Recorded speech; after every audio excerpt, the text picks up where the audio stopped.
1939, they were doing what a lot of trolley lines were doing. They had announced that they were getting rid of the trolleys and replacing them with buses. The Biddeford and Saco had been a very popular trolley line for people like us, rail fans. First of all, it only cost 5 cents to ride the trolley. There was track in the city streets, there was track out in the countryside, and you could go to the beach on something like this, Old Orchard Beach. It was great. And the company was pretty hospitable when rail fans came along and wanted to snoop around. They didn't chase everybody away. Well, in that spring of '39, when it was announced the buses were coming, 3 young rail fans, all from the Boston area, they were probably college age or a little older, hatched what probably seemed like a ridiculous idea. Could they convince the company to sell them one of the old trolley cars? Not to start a museum, but to have sort of a keepsake of their favorite trolley line. The management said yes. $300. That was the scrap price of the car. This is 1939. We're still coming out of Depression. They might as well have said $3 million. That's way too much. Eventually, the price got knocked down to $150, which is still kind of a bit. So our 3 originators pulled in more of their rail fan friends, came up with $150. And on the night of July 5th, 1939, when car 31 pulled in from its final run, it became the property of what was being called at that time the Seashore Electric Railway. Never mind that we didn't have a railway, we had no electricity, and we weren't that far from the seashore. But it became their prize and their big headache, because the Biddeford and Saco had promised there would be no derelict trolley cars darkening the streets of Biddeford and Saco. In other words, these guys had to get the car out of town. You can't exactly throw something like this into the back of your car and drive it back to Boston. So the search went on for where could they put the car. And I'm boiling down a long story into a few words, but they were made aware of a farmer in Kennebunkport who might have a piece of land that they could rent. It was a little triangle of land that years before had been cut off from the rest of his farm when the trolley line was built between Kennebunkport and Biddeford. That triangle was out front where our entrance is today. And they did indeed rent that land. And my narration about the tow trucks is really true. That's how they got it down here. And it got plopped into the weeds. All they did at that time was save a car, all right? And there's more to come. A special ceremony about where that stop sign is over there. The management of the Biddeford and Saco handed our founders a large canvas bag. Inside the canvas bag were 3,000 nickels. Who's good at math? What does that come out to? $150. So we were paid back our original investment in the form that everybody remembered, the nickel fare. Of course, we had to put a lot more nickels into the restoration, but it was kind of nice that they paid us back. So we'll talk a little bit more about this. Dawn, could I have you move the car up, maybe a car length, and I'll send you off in a moment, but just pull it up for now.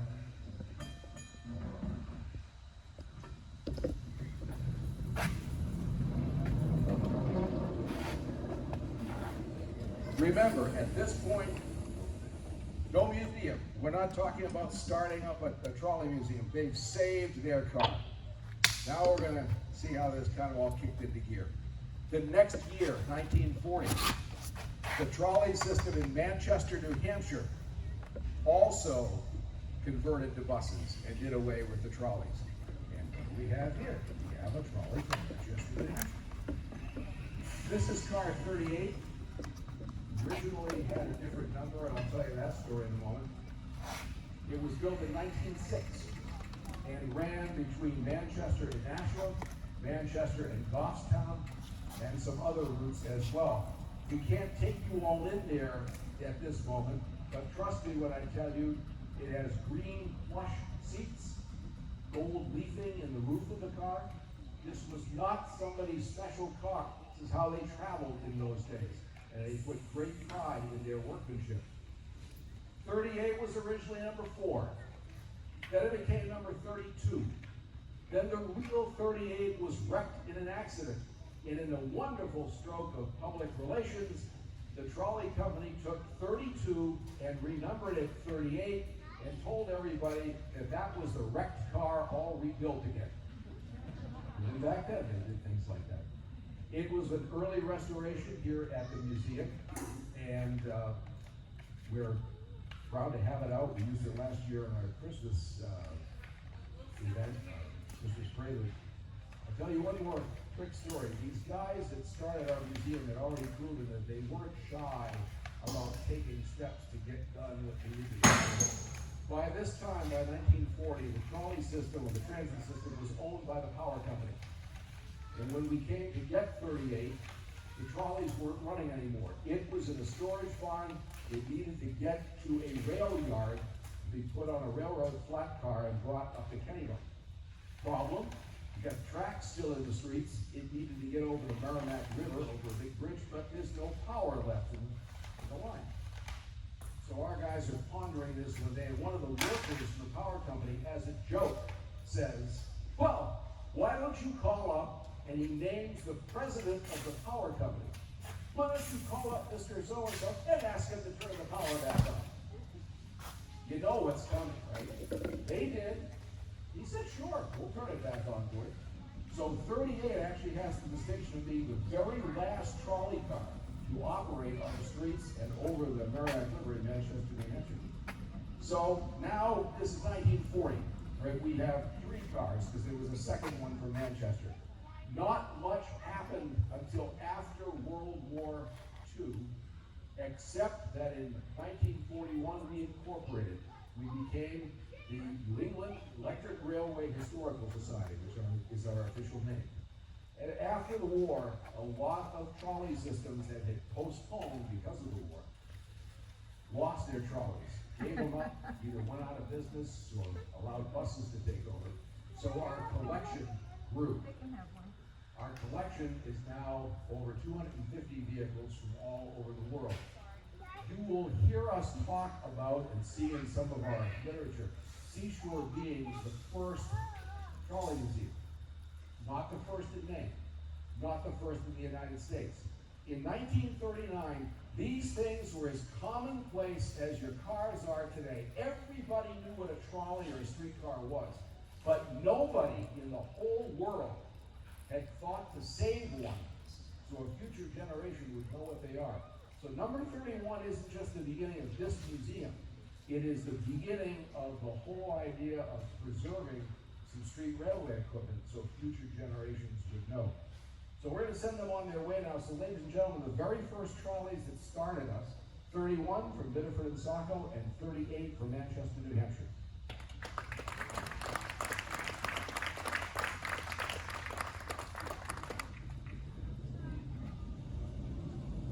While they're moving, a lot of communities have the open cars. But as you can imagine, you can't use those in the winter. So many of them gave them up early on. Biddeford and Saco kept them. All right, while the next trolley is moving into place, I need a show of hands. I'm going to do this real quick, but keep your hands up.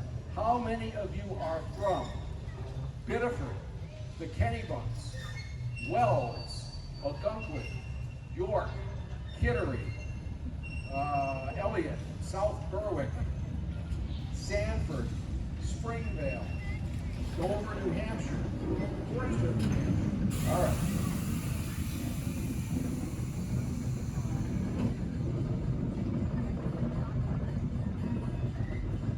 Your local trolley line was the Atlantic Shore Line, and I'll get back to that in a moment. You're looking at the reason why trolley service came to southern Maine in the first place. Nobody had some grand idea to lay down tracks and carry people from point A to point B. Mainers are too practical about that. It started with industry. There were large textile mills in the nearby town, now city, of Sanford. And those mills had a problem.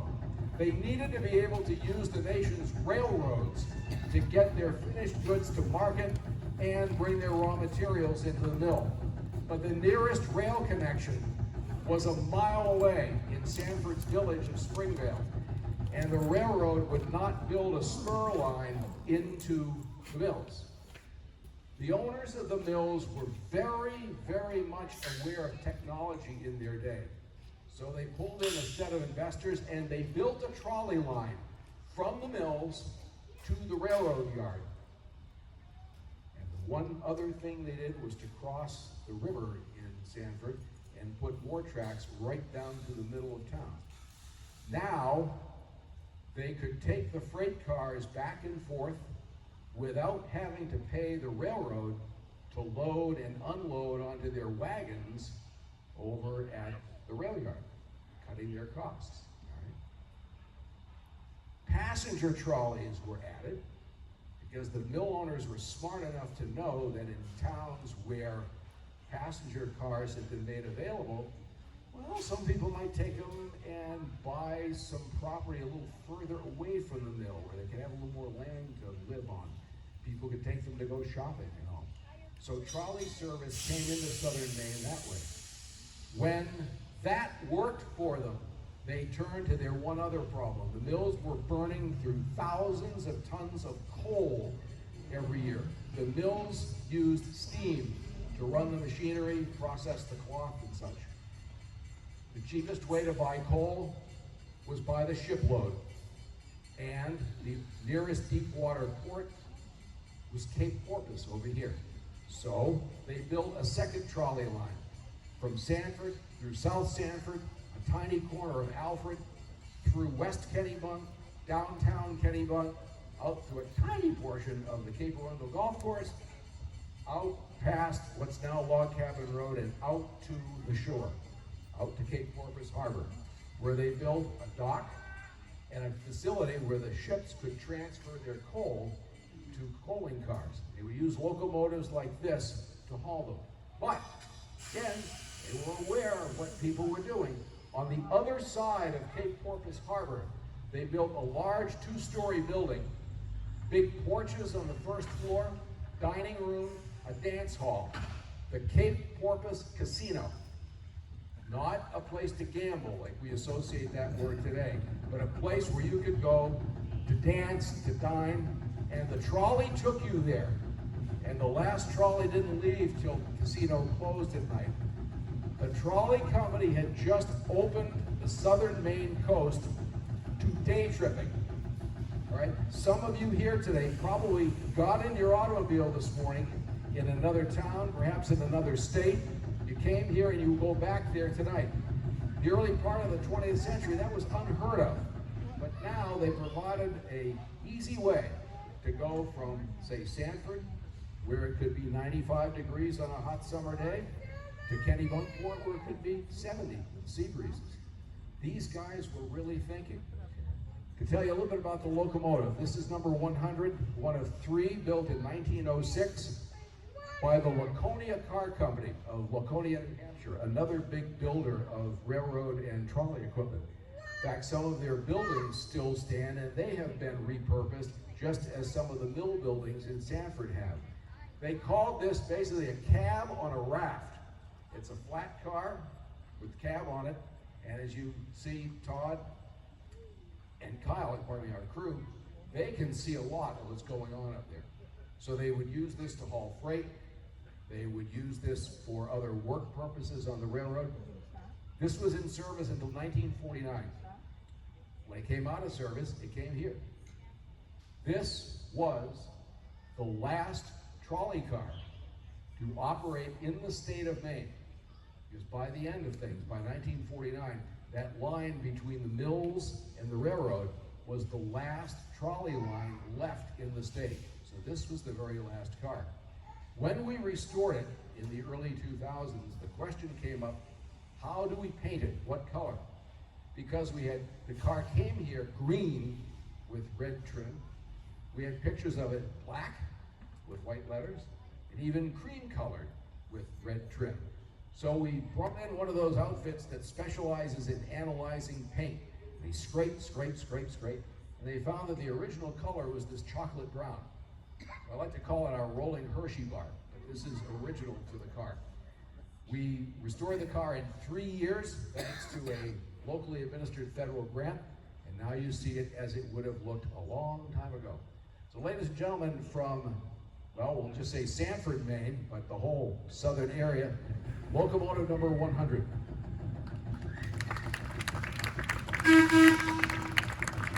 The Atlantic shoreline eventually covered all the towns when I asked you where you were from. Covered all those towns. And they had their own fleet of ferry boats that would take you across the Piscataqua River from Kittery to Portsmouth, New Hampshire.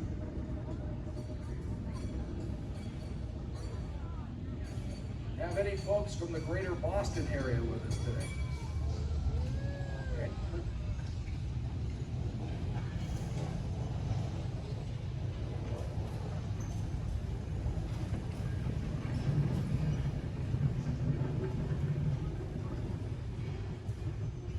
All right, this is car 396 from Boston, built in 1900, and there were hundreds of these cars built for the city at that time. This is extremely typical of what you would have found at that turn of the century time.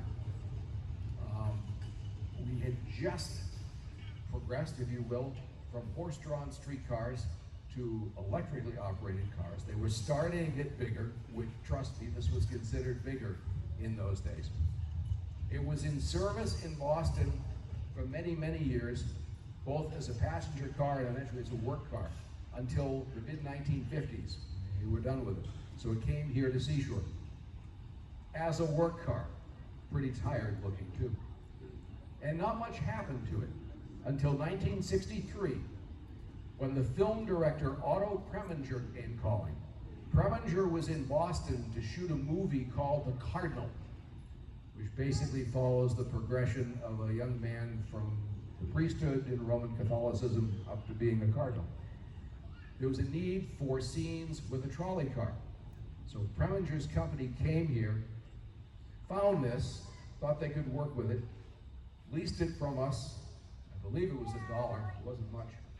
And it was taken to the shops of the Transit Authority in Boston, and in 8 days, their shop crew restored the car as a passenger car. There were many suburbs of Boston at the time that still had their trolley tracks in the street, even though they weren't being used anymore. One of those was the city of Belmont, Massachusetts. And a lot of the homes in one particular neighborhood were all from the same early period. So the car was hauled down to Belmont, and on a Sunday, they shot the movie scenes, both outside and inside the car. And then the trolley was returned here to Maine, fully restored.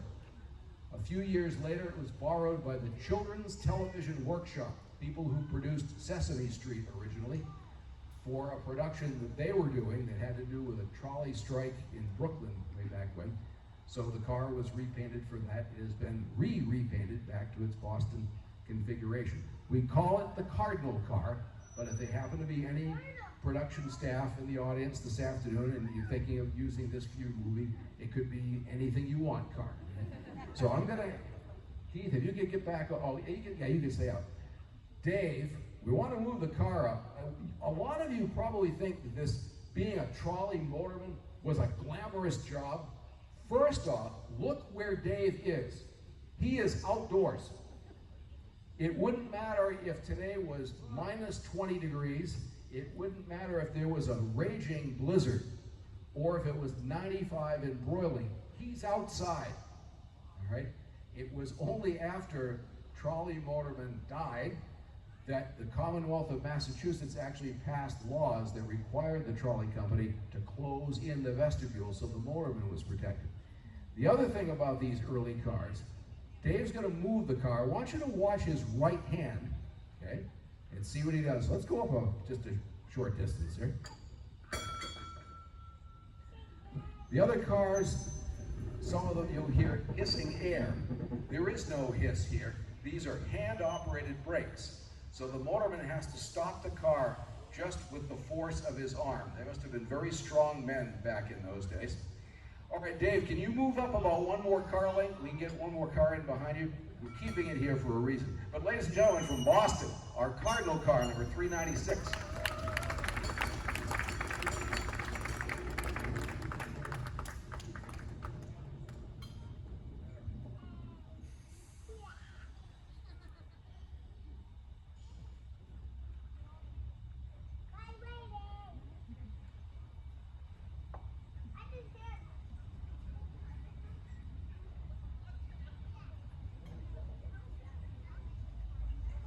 All right, let's try it again. Anybody in the audience from Ohio? Well, that'll do. 30 years ago.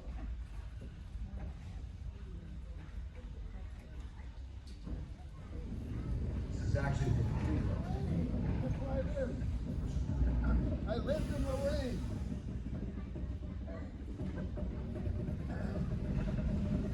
This is car 1227 from Cleveland, built in 1914. Look how big this thing is, all right? It's 51 feet long. It's the largest street car, pardon me, that we have in our collection. There's a reason for that, okay? I'm going to use as my example Boston, because I grew up near there. In the day, you'd have trolleys all out on different routes in the suburbs picking up people. And eventually those trolleys would pull in to some sort of a transfer station.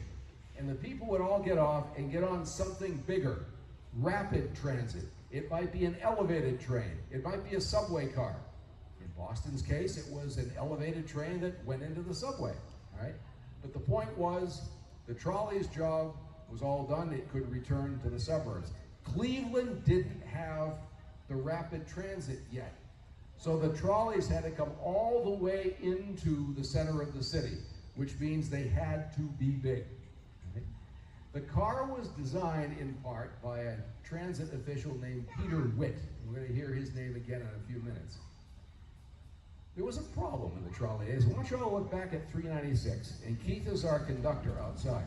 That's where he would be if the trolley had just stopped to pick you up, all right? You would get on through the back door, okay? Keith will let you go on. And then when the trolley started up again, the conductor had to come find you to collect your fare. Think that through a little bit. If it's busy, if the trolley's crowded, if the next stop isn't too far along, he's probably gonna miss a fare or two or three, all right? That wasn't perfect. 396, you can go ahead. We're all set. So Mr. Witt here in Cleveland had a better idea.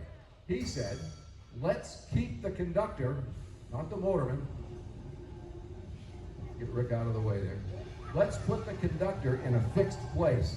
The fixed place is between the two doors, where Mike is pointing. They gave him a seat. About 8 inches of hard wood with a little dip in the middle. Imagine being in that position, bounding along on the whole trip, right? So Doug is going to demonstrate right now. Mike, get into your position here. You notice they're marked entrance and exit, so if you were getting on, you would get the entrance door. Whoops, maybe. Yeah, pay the conductor. And then when you got to your stop, you'd leave through the middle. Look how small the doors are. All right, you get this big car, but everybody had to squeeze through those little doors.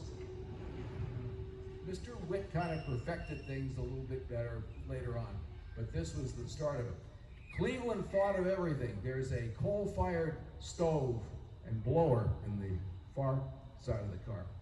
They were removable.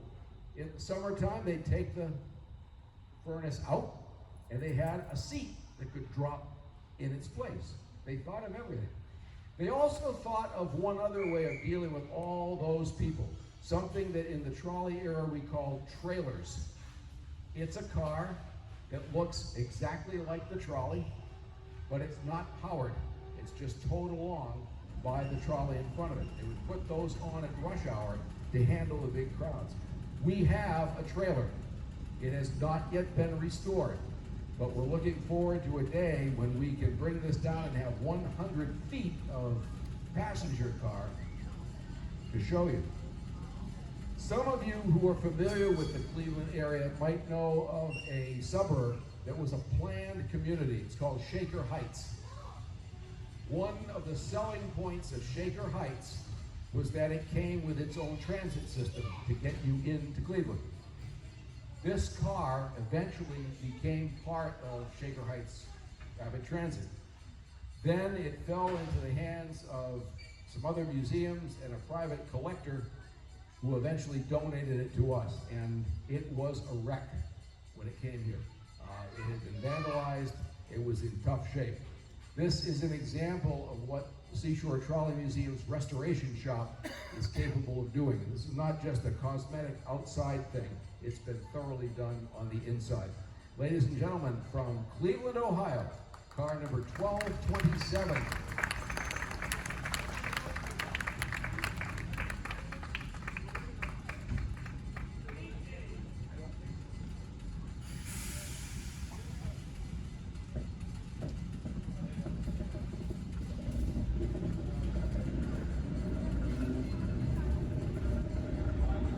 We often get asked, how long does it take to do the restorations?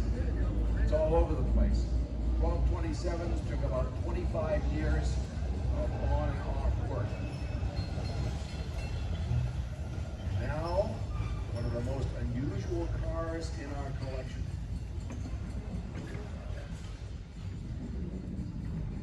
Anybody in the audience from the state of New Hampshire? How about Manchester? Anybody? Oh, we're back there? All right. All right. Dan, could you pull up just a few more feet? This is the city of Manchester. A one-of-a-kind car built in 1898. Some of the early builders of streetcars were companies that had built carriages. One of the better known in New England was the Briggs Carriage Company of Amesbury, Massachusetts. They built this car. It was the official car of the Manchester, New Hampshire Street Railway.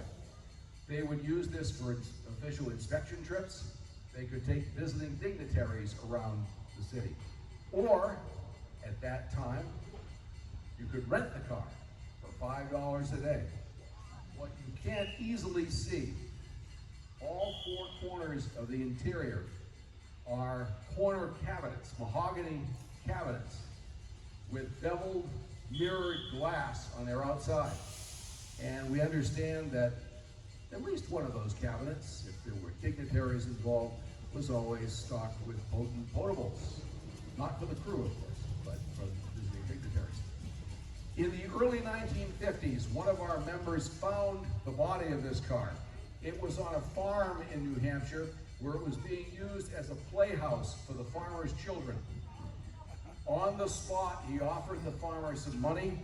The farmer sold it to him, and he turned around and donated it back to the Trolley Museum. This is one of our earliest restoration projects in the 1960s, before we had our modern shop, and we are so lucky that we were able to put it back to its original appearance when it was carrying passengers and not children playing in it. So ladies and gentlemen, from Manchester, New Hampshire, the city of Manchester.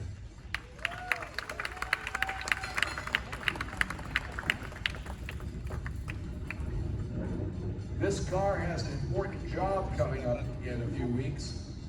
Seashore has become a place for people to hold their weddings. Sometimes down here on the campus, sometimes out at Talbot Park. And the city of Manchester will be used to bring some of the bridal party to and from the wedding in the middle of September. So it's got a job to do, and it's very capable of doing that. What is this? It's not a trolley.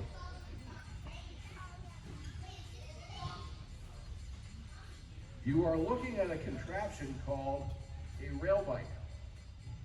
Last year, the Seashore Trolley Museum partnered with a company called Revolution Rail. Hence the t-shirt can say that. Revolution Rail, in a number of areas in the United States, has set up operations using these aluminum framed, wheeled, pedal driven, like covering all the bases, rail bikes. These actually move with people pedaling them. And they set up operations here several times a day, on several days of the week. Folks can pedal out to Talbot Park. And then they get the easy part, which is coming back in, because that's the downhill. And the bikes are made either for two-seater or four. All right. There's always folks from Revolution Rail going along with everybody.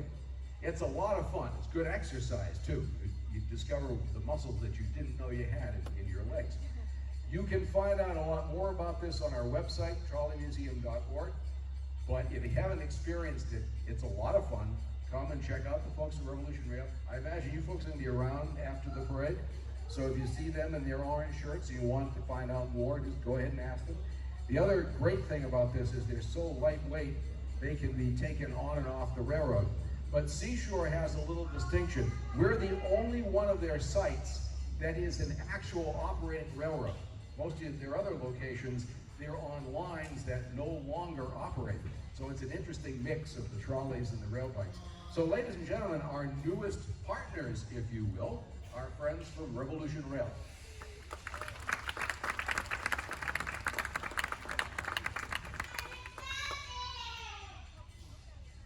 Now, a pedaled rail vehicle is nothing new. Even back in the day, they had items called velocipedes. They looked like a small bike with flanged wheels and an outrigger to the other rail, and the person operating it would push back and forth on a lever to move along. So it's an interesting take on that. All right, now, I've got to explain why we're doing what we're doing. There are some cars that we're using in the parade today that for one reason or another cannot be on this track that we're on. So we're going to show them from a distance. You might have a clue where car 1700 is from the advertising sign. This is 1700 from Sydney, Australia. This and a tram we have from New Zealand have come the farthest distance to be here. 1700 was built around 1925. The date is a little uncertain. But it's a unique design. Some of you have ridden on our open car today. This is sort of open. Those are compartments with bench seats that can hold 10 people in a compartment. And they have folding doors on them, leather pleated doors. So the passengers were quite comfortable. But the conductor had to walk the running board to go from compartment to compartment. It was considered a fairly dangerous job. At one time, Sydney had a huge, they called it tram, I'll use it, tram system. In fact, the second largest in the British Empire, second only to London. It all went away in 1961. The year before, this came here. And trying to think. I'm gonna guess it's probably been 5, maybe 6 years. This has been out of service for various technical reasons. Our restoration shop guys kind of got the proverbial bee in their bonnet and thought, are there cars in our collection that could be brought back to operating condition without a lot of time Ladies invested? and gentlemen, from Sydney, Australia, tram number 1700.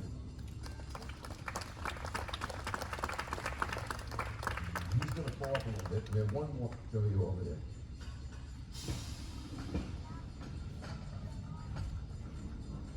Also, notice the spacious compartments in the back end for the conductor and the motorist to be in. Those of us who are a bit in the belly brigade sometimes have trouble getting in and out of there. All right, anybody from Minnesota or that part of the country, okay? This is car 1267 from Minneapolis, built in 1907. When Minneapolis was trying to figure out who should build their newer trolley cars at that time, They didn't think that any of the builders could design a car that could stand up to a Minnesota winter. So they built them themselves in their own shops. They built almost 1,100 of the type of trolley car that you see. These are called gate cars.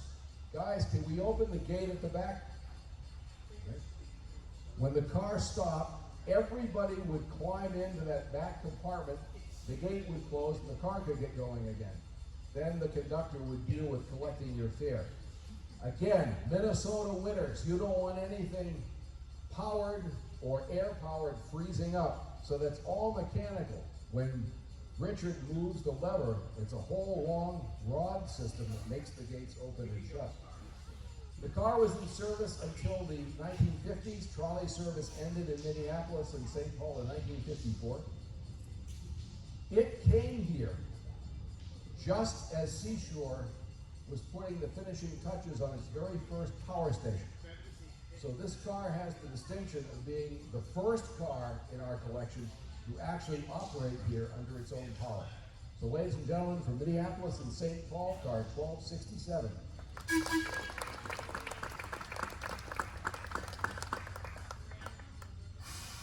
And I'll see if our friend Jeremy over there can hear me. Can we turn off the grade crossing signals at Morrison Hill? Okay, thanks. This is the difficult part. This car was only designed to be run in one direction with loops at the end. They have to back the car up with the trolley pole kind of facing the wrong direction. While they're doing that, we will go north of the border. Any Canadians in our audience today?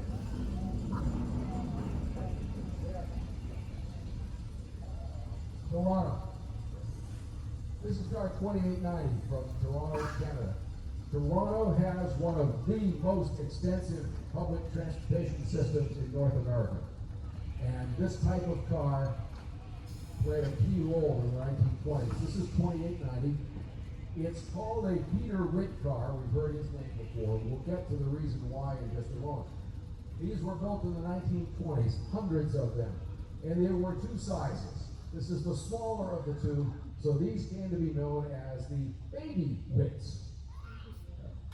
Remember Mr. Witt, and we talked about the passengers paying in the middle. Well, we got into some door problems. This was the design that worked. When the car pulled up, you got into the front door. The conductor was nowhere to be seen. The conductor was in the middle at a small seat that isn't in the car anymore. And your orders were, you pay the conductor when you go by him. So if you sat down front, you paid when you left the car. If you wanted to sit in the back, which is actually where the more comfortable seats were, you had to pay him before you could sit down. So it was easy to train the conductors, okay? Anybody coming at you from your right hasn't paid you yet. Make sure that they do. Toronto had dozens and dozens of these cars. Even after more modern designs replaced them, they still kept some, because for one thing, they tended to do better in winter weather than some of the more modern trolleys. Toronto still has one in its historic fleet. Toronto was a big gap in our collection. Big trolley system, we didn't have one. There's a wonderful museum outside of Toronto called the Halton County Radial Railway. This was part of their collection, but it was kind of extra, something they didn't really need that much. We had a car here at Seashore that we weren't doing much with. So we traded. When the trailer came down from Toronto with this car, we had the other car ready. Car split. Everybody's happy, and we're now proud to have a Toronto car. Last year, our second Toronto trolley arrived. It's actually over in our bus yard behind South Boston, the Canadian Light Rail vehicle. You can certainly check that out later. So, ladies and gentlemen, from the north, from Toronto, Canada, our car number 2890. Oh, about the conductor, that thing didn't last long. The trolley lines by then were dealing with financial problems. It's expensive to pay 2 salaries. So what did they do? They fired the conductor. They went to the motorman and said, "You're getting a new job. It's called operator. We're going to give you some new tools. We're going to put this big thing next to you called a fare box that people can drop the money in. And well, some of those people might not have exact change, so we're going to give you this thing to wear on your belt called a money changer, so you can make change for them. And we've put all these mirrors up above your operating position, so you can periodically look up and see what your passengers are doing. Oh, and by the way, you also have to drive the car. And there's not really much more money to pay you.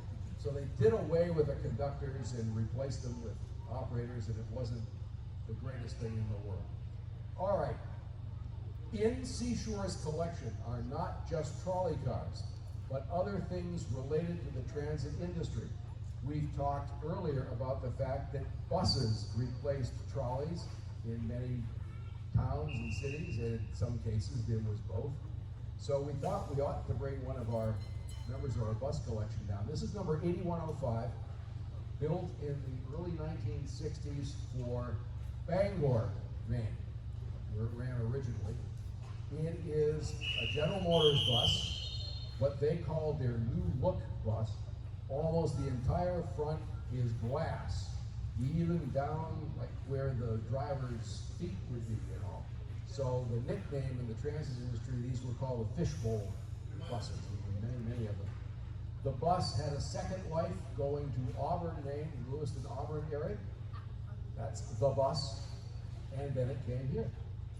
Some of our operators, our trolley operators, are also licensed bus drivers.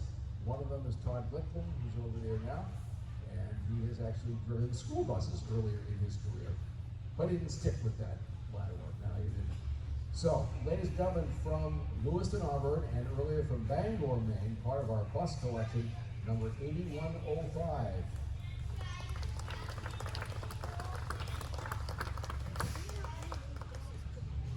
And now let's see how good Todd is at backing up the bus.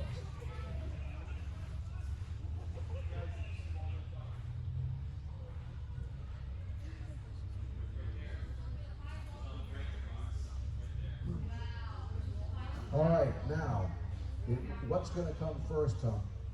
That? Okay. You hear a noise getting louder.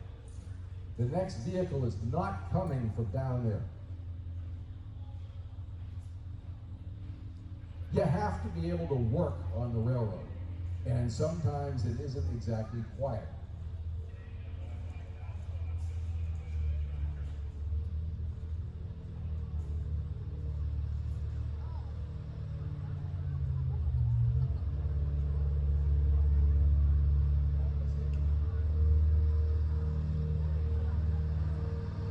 Look at this thing.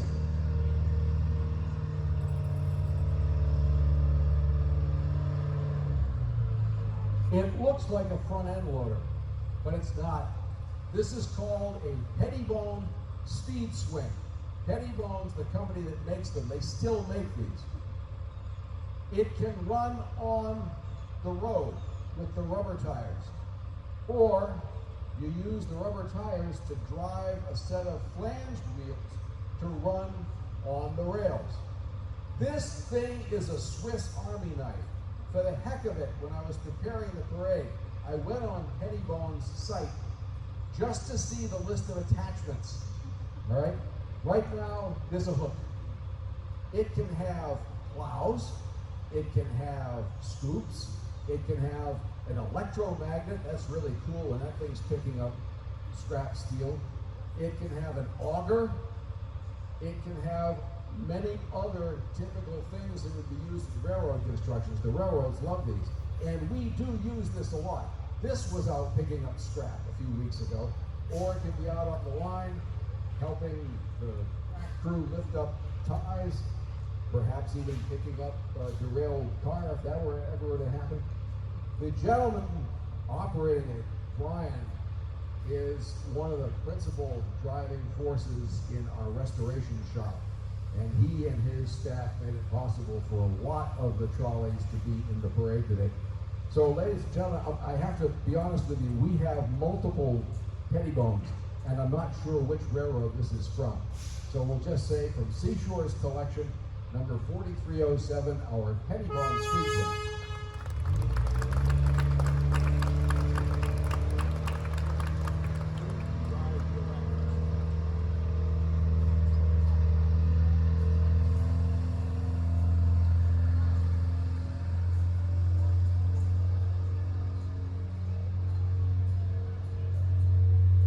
All right, we're going to do a little bit more while working on the railroad. Because with trolleys, we're not just dealing with the rails. We have to work on what's above them, the wire. And I can never assume, just so you know, there is 600 volts of direct current in that wire, all right? It's direct current, that's the positive. The negative is one of the rails.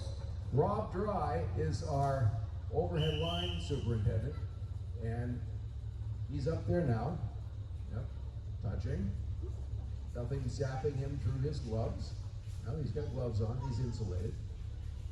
Oh, he's taking his gloves off, he's wetting his finger. He's not getting electrocuted because he's only touching one side, the positive. He would have to make contact with ground. And if he's a good boy, he's wearing his insulated boots, he's standing on a wooden platform on a trolley that has a canvas roof with wood underneath. So there's not much chance that he's going to get electrocuted. In all seriousness, this is what they used to work on the wire, and many times they had to do the work while the power was on, okay?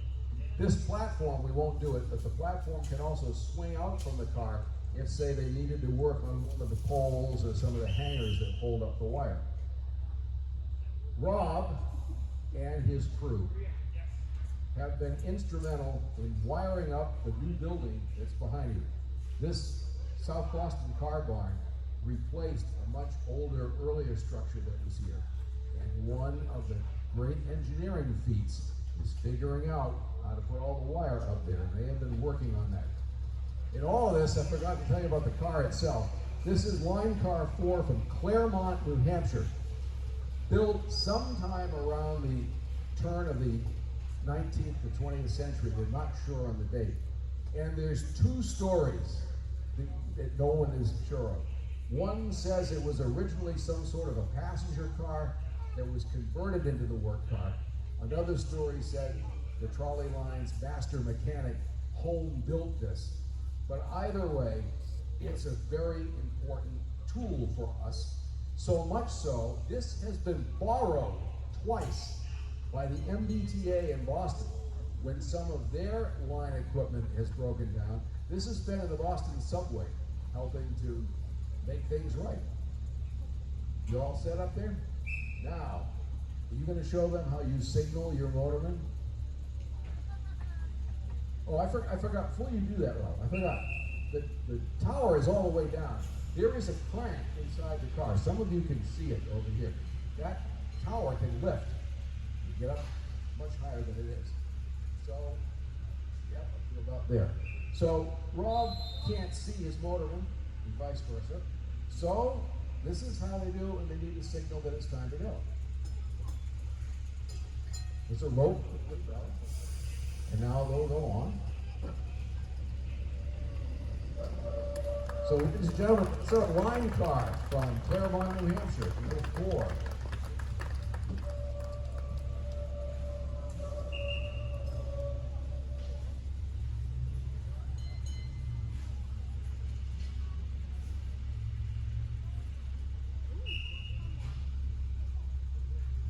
All right.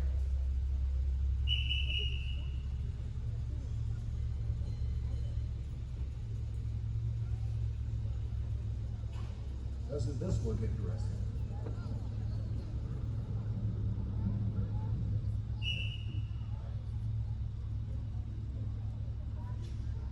This is car 500 from the Boston and Maine Railroad, which used to be the big regional railroad system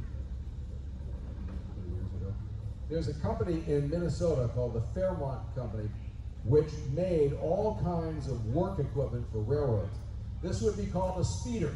It would be used to take work crews to job sites along the railroad. This one in particular was used as a track inspection car. It could go out and inspect the railroad. This is the Cadillac of these speeders. It's got bucket seats. Dave is very comfortable in it. It can seat 8. I still want to know how 8 people would be needed to inspect a railroad, but that's another discussion. For the gearheads in the audience, it would have originally had 4-cylinder, 6-cylinder, 4-cylinder, Waukesha engine, which we have, but it's not functional. So our shop guys, especially Dave, were able to figure out how to put a Dodge Slant 6 from a 1970s Dodge vehicle into the car, and they've got it back to working condition. A few times a year we do a speeder day here with both some of our own members' personal equipment and this is also always used away. This has a unique place in the collection of the Seashore Trolley Museum. It is the only rail vehicle that came here under its own power. It was still in service on the Boston and Maine Railroad. So on a quiet Sunday, they cut a set of orders for it, put a crew on it, and they drove it up the railroad to Kennebunk, where our folks took it off and brought it over here. So ladies and gentlemen from all over New England, but from the Boston area, our inspection car number 500.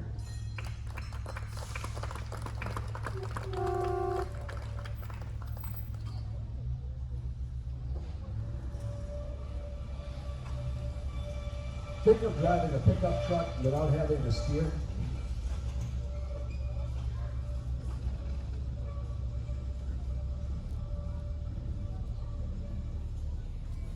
All right, one more piece of work equipment is going to pay a visit here.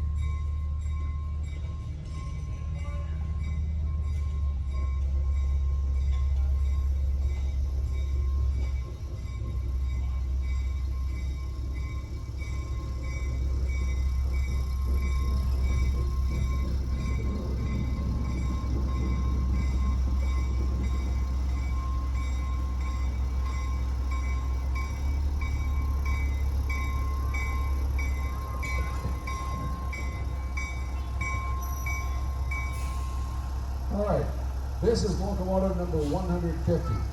Obviously, it's not electric. This is a deep one. It's a 25-ton General Electric. GE built hundreds of this type of locomotive, different sizes, from the 1940s all the way up into the 1970s. This one was built in 1944.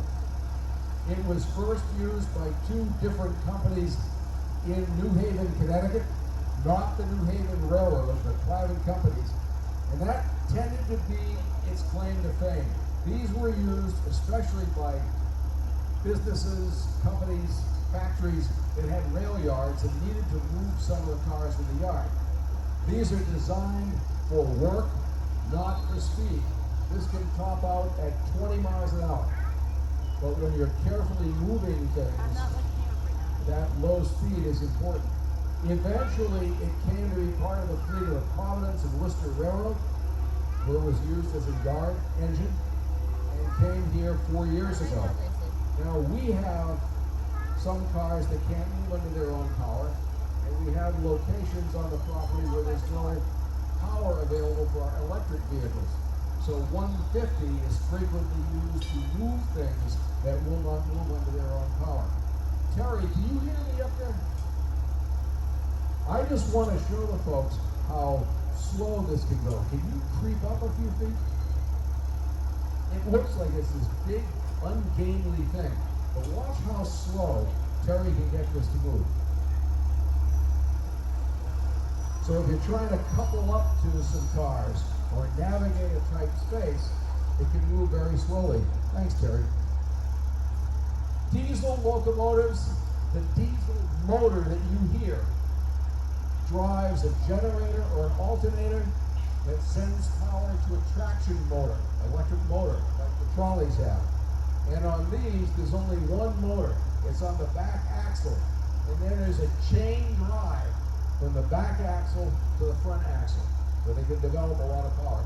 So late known from all over New England, but most recently to Providence and Worcester, on locomotive number 150.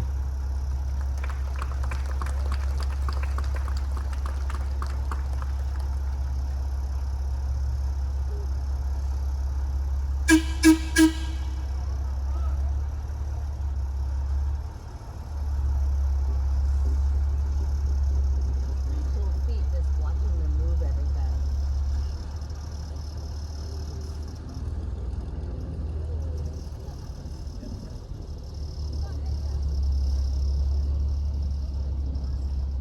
Gracie, get off your brother. With 150, I mentioned that it spent some time in Connecticut. Anybody here from Connecticut today? All right. This is car number 1160 from New Haven. This was built in 1907 and is very typical of city streetcars of that day. What you can't see is the seats. There's only two of them. They run under the windows the entire length of the car. Morgan is sitting down for it. Thank you, John. That leaves this big, wide space in the middle of the aisle to pack people down. You may have heard sometimes of people that ride standing up being referred to as strap hangers. Today, the things they hold on to are usually stainless steel handles. But back in the day, they were actual leather straps. And this car is full of them, so they could pack this car. People said that this particular type of car reminded them of a certain sport, having that big, wide middle aisle. Anybody care to, not the rail fans in the audience, anybody care to guess what sport? Bowling. These are called bowling alley cars, because you had enough room there to really get the ball over. These were scandalous, though, in the early days, because having that long seat meant that a single woman traveling by herself might actually have to sit next to a man that she did not know. It caused a little bit of controversy. In later years, this became a work car and eventually made its way here to Seashore. And we use it on just about every day, very reliable. So ladies and gentlemen, from New Haven, Connecticut, car number 1160.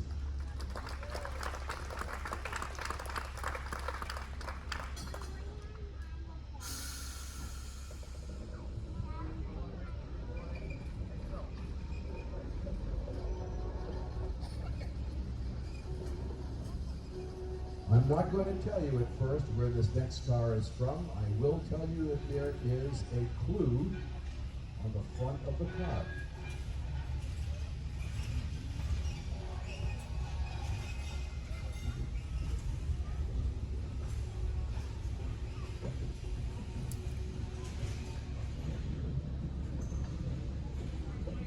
All right, where's it from? New Orleans. This is car number 966 from that great city. This car was built in 1924. If, in the next week or so, you find yourself stuck in traffic behind a school bus, on a lot of the buses you are going to see on the back panel, Thomas built bus. You ever wonder who Thomas was and what he built? It was originally the Pearly Thomas Car Company of High Point, North Carolina. They built trolley cars. And they built many of the trolleys that ran in New Orleans, including 966. The big line in New Orleans was the Canal Street line. Canal Street was so wide they could put 4 tracks down. You had trolleys running all over the place. The trolley routes were often named for some of the streets that they ran on or ended on. And there was a trolley route that ended on Desire Street. The author Tennessee Williams could hear the trolleys of the Desire Street line from his home. And that in part led to his writing of the play, Streetcar In truth, about 5 months after the play was published, the Desire Line closed down. And certainly by the time the movie was made in the 1950s, it was long gone. And in truth, most likely 966 never operated on the Desire Line, but we have to honor it anyway. Speaking of honoring, Fred, would you come up to the door for a second, please? For many years now, over 20, Seashore has had involvement in a second location. The National Park Service has a trolley operation in Lowell, Massachusetts. The trolleys they have are reproductions. Several years ago, Seashore began a partnership with the National Park Service. We have a satellite museum there, the National Trolley Museum at Lowell, Northern, and 966 has been in Lowell running on those tracks. It just came back here to Seashore for some badly needed maintenance about 2 weeks ago. Fred has been our operational superintendent in Lowell. He's the guy who had to make sure that we had crews to run the car, that 966 was well cared for. He is retiring from that position after this season. And Fred, all of us, and crews, want to thank you for your 80 years of service.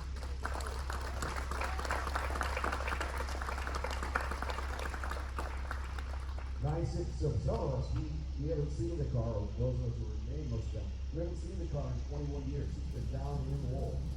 And we can't promise that it will be operated heavily here in Maine. There's some issues with the wheels, but we're going to try at some point to get out of the railroad.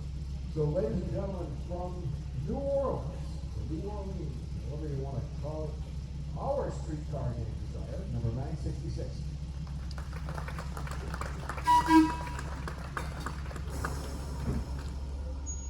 Some of these cars, by the way, are still operating in New Orleans, along with more modern day recreations.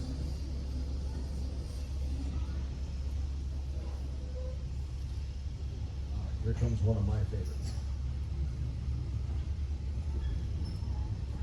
The patron just said, mine too. And yours too, Tim? All right, this is car number 838, also from New Haven, Connecticut. Open cars like this were very, very popular at the beginning of the 20th century because nobody had air conditioning yet. Right? These would create their own breezes as they went along, so they were nicknamed breezers. This one was built in 1905. There was a problem with this type of car. You could only use it for a handful of months out of the year. Otherwise, it's taking up storage space in the barn. But one thing happened in New Haven that completely changed the history of these cars. In 1914, Yale University opened Yale Bowl, and college football became an extremely popular thing to do on a Saturday. 50,000 people were coming into New Haven, most of them by train, and had to get from the train station to Yale Bowl. Well, Saturdays were already a busy day.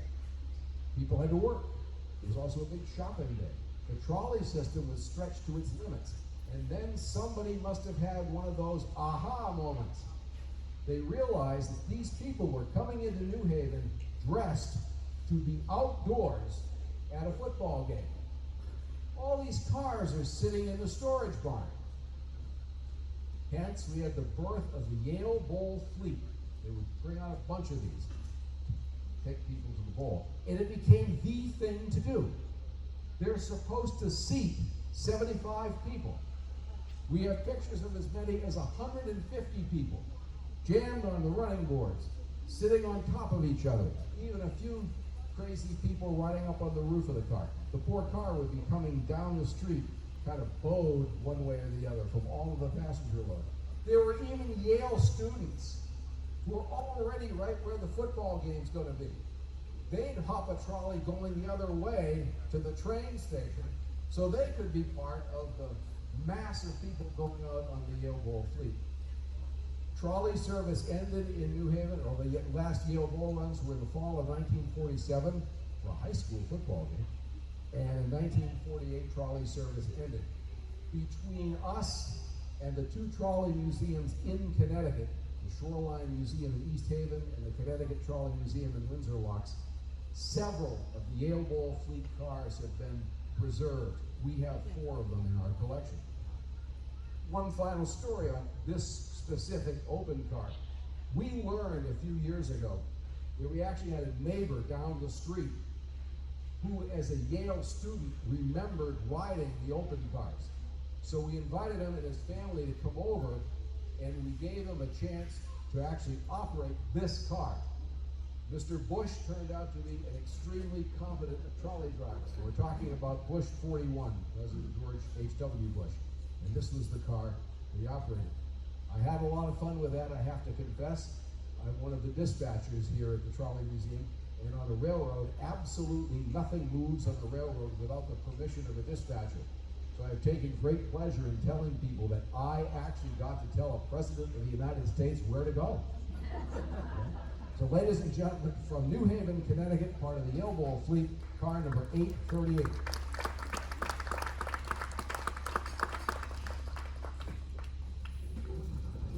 We have one more. We saved the best for last.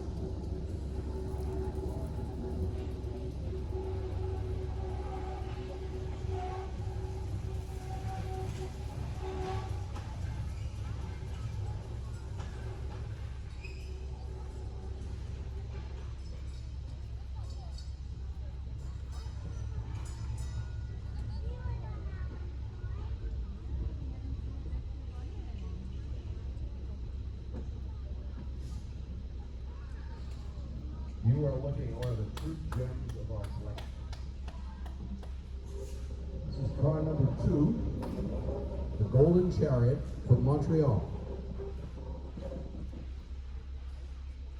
This was built in 1906. A few years before, the Montreal Street Railway, excuse me, had its own in-house band that would play at different public events, especially parades. And they built this squat little car, much smaller than this, that was done with different levels, platforms, that they could put chairs and music stands. So the band could go down the street in a parade. That car led to the idea of handling visitors to Montreal, tourists who might like to get around the city. Cars 1 and 2 that were built at that time were deliberately done in this theater-style fashion. So if a tall person sat down in front of you, your view wasn't blocked, right? Big car. And the company figured that when they debuted these cars, that the tourists would want to ride them like crazy. They were right about the people riding them like crazy part. They were wrong about the tourists. Never underestimate a hot Montrealer. Right? The local residents love these cars because at night, warm summer night, going along, slow speed, creating nice breezes. So the local people filled them up to the point that Montreal ended up building 2 more in the 1920s, so there were a total of 4. The most wonderful thing is that all 4 cars survived. All 4 have been restored to operating condition. There's 1 more in the United States, car 4, at the Connecticut Trolley Museum in Connecticut, which our motorman Rich Cosgrove is actually operating. The other 2 are at Expo Rail outside of Montreal, which is the Canadian National Railway Museum. All of them have been restored to running condition, and we're very delighted about that. We have reached a certain crossroads with this car. It has been found to have some very serious mechanical issues relating to its wheels. So until that is all addressed, and that may take some time, the car cannot be used for actual service. But we can certainly display it and bring it out on special occasions like this. I have to ask our dispatcher, Tom, are we going to flip the car? Because I'll talk through what we're going to do. Oh, okay. All right. So it's going to go back as it is. Before we built Talbot Park out at the end of our line, we didn't have a loop out there. So car 2 would go out the way you see it. We'd have to back it up all the way down from Talbot Park. Okay, you want to try? So we're going to show you a little something here.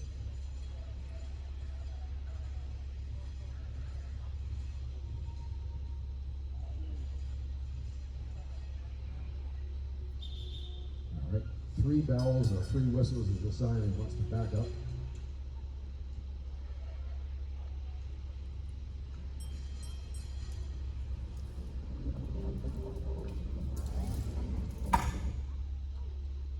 All right, now, this is what we're going to do, I think.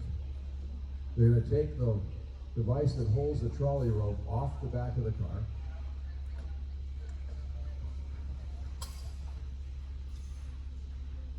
Walk it around.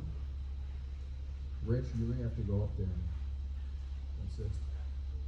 See how good they are. Oh, John's up there. Okay. Incidentally, cars 1 and 2 had the beavers in the arches. Cars 3 and 4 didn't, so they're rather unique. The other thing I only recently found out, where you see those little pins in the arches, originally those were all light bulbs, 15 light bulbs in each arch. The thing must have looked like a torch coming down the street. So we're going to send it back home gently. So ladies and gentlemen, from Montreal, our Golden Chariot, car number 2.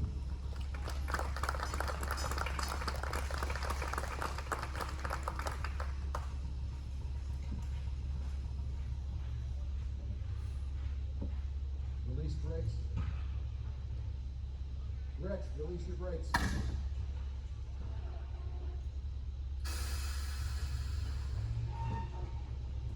All right. That almost concludes our trolley parade. What our gang has decided to do, we know a lot of you are waiting to ride, take a ride out to Talbot Park. Rather than making you all walk back over to the visitor center to pick up the trolley, we're going to bring the trolleys over here and let you board right here. We have to spend a minute or two putting some of them away. I want to thank you all for visiting with us this afternoon. Remember that we have a lot of other special events coming up this season, including our very popular pumpkin patch that will be happening in September and October. Oh, we also want to thank the fine folks at Lindt Chocolate. You all got some chocolate at the beginning of the parade for sponsoring the. Did they save one for me? Good. I love them. Thanks all for coming today, folks, and enjoy the rest of your afternoon. We'll board the trolleys down there in a moment.